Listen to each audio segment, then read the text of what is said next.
ஸ்தோத்திரம். இந்த ஒரு மகிழ்ச்சி நாளில் உங்களை சந்திப்பதில் மிக்க மகிழ்ச்சி அடைகிறேன்.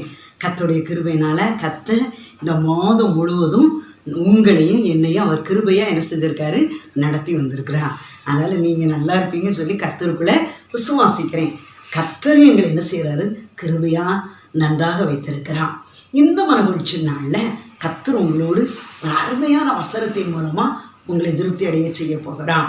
வேதாகமத்தில் பார்க்கும்போது சங்கீத புஸ்தகம் 27ஆம் அதிகாரம் 5ஆம் வசனம், உன்னை கன்மலையின் மேலே உயர்த்துவார், உன்னை கன்மலையின் மேலே உயர்த்துவார். கன்மலைன்னா ஒரு உயரமான ஸ்தலம். நீங்கள் எந்த இடத்துல இருந்து பார்த்தாலும் அந்த கன்மலை தெரியும். அப்படிப்பட்ட இடத்துல உங்களையும் என்னையும் ஆண்டவர் வைத்து என்ன செய்வாராம், உயர்த்துவாராம்.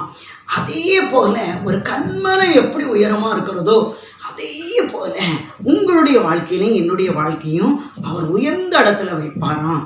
அதனால என் அன்பு பிள்ளைகளே, நீங்கள் கலங்காதங்க, குழம்பாதங்க. இந்த 9 மாதம் கடந்துட்டேன், இன்னும் ஆசீர்வாதம் வரலேன்னு சொல்லி கலங்கி கொண்டு இருக்கீங்களா? 10ஆவது மாதத்தில் கர்த்தர் உங்களை என்ன செய்வாராம், உயர்த்துவாராம். அது எதில்? கன்மலையின் மேலே என்ன செய்வாராம், உயர்த்துவாராம். அதனால என் அன்பு பிள்ளைகளே, நீங்கள் சோர்ந்து போகாதங்க, மனம் தளர்ந்து விடாதங்க, விசுவாசத்தில் உறுதியாக இருங்க. நிச்சயமாக கர்த்தர் உங்கள் வாழ்க்கையை கன்மலை மேலே நிறுத்துவான். வேதாகமத்தில் நம்ம யாரை பார்க்கும்போது, யாரை உயர்த்தினார்ன்னு சொல்லி பார்க்கும்போது தாவீது ராஜாவை பார்க்கலாம்.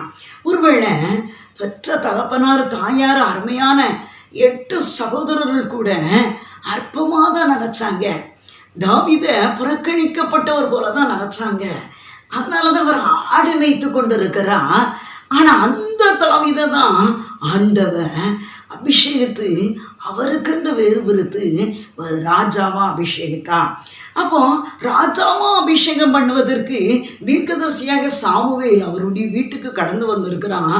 அப்பவும் கூட என்ன செய்கிறாங்க, யாருமே அவர் இருக்கிறார் என்று சொல்லக்கூட சொல்ல மாட்டேங்காங்க. அப்போ இங்கே தீர்க்கதரிசியாகிய சாமுவேல் என்ன சொல்கிறாரு, ஒவ்வொரு பிள்ளையாண்டனை பார்த்து இவர் இல்லை, இவர் இல்லை, இல்லை இல்லைன்னு சொல்கிறாரு. கடைசியாக 8வது நாட்டையாளும் தேவ பிள்ளை என்று சொல்கிறார். அவர் எங்க அப்படின்னு சொல்கிறார். அவரோ ஆடு வைத்து கொண்டு இருக்கிறார் என்று சொல்கிறாங்க.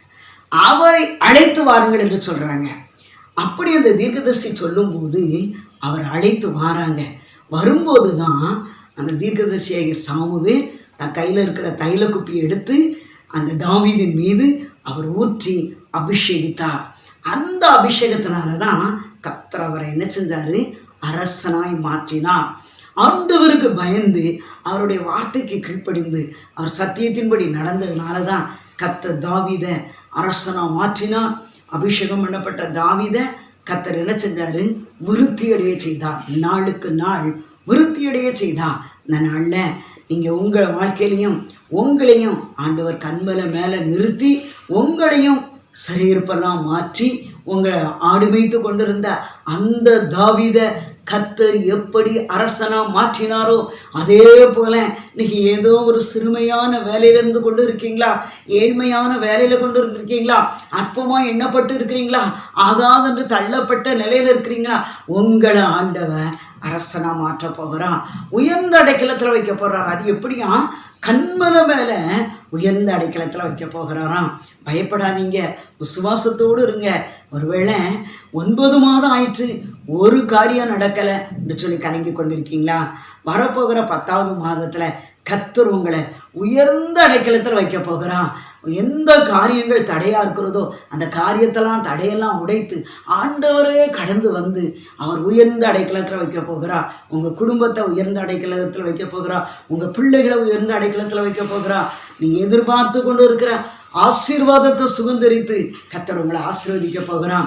எப்படி ஆடு மேய்த்து கொண்டிருந்த அந்த தாவீதை அரசனா மாற்றி கன்மலை மேலே உயர்த்தி வைத்தாரோ அதே ராஜாதி ராஜா உங்களையும் உங்கள் பிள்ளைகளையும் கன்மலை மேலே நிறுத்தி வைக்க போகிறான். பயப்படாதங்க, விசுவாசத்தோடு இருங்க. நிச்சயமாக வரப்போகிற நாட்களில் நிச்சயமாக அந்த மேன்மையை நீங்கள் என்ன செய்ய போகிறீங்க, இந்த 10ஆவது மாதத்தில் சுதந்திரிக்க போகிறீங்க. ஜெபிப்போமா?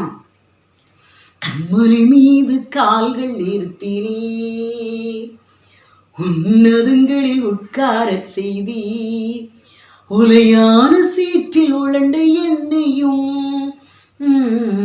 தூக்கினி கழுவினி காத்து வருகிறீ, உலையான சீற்றில் உழண்ட என்னையும் தூக்கினி கழுவினி காத்து வருகிறீ, கண்மலை மீது கால்கள் நிறுத்தினே, உன்னதங்களில் உட்காரச் செய்தி. தகப்பனே, உங்களுக்கு நன்றி ஐயா.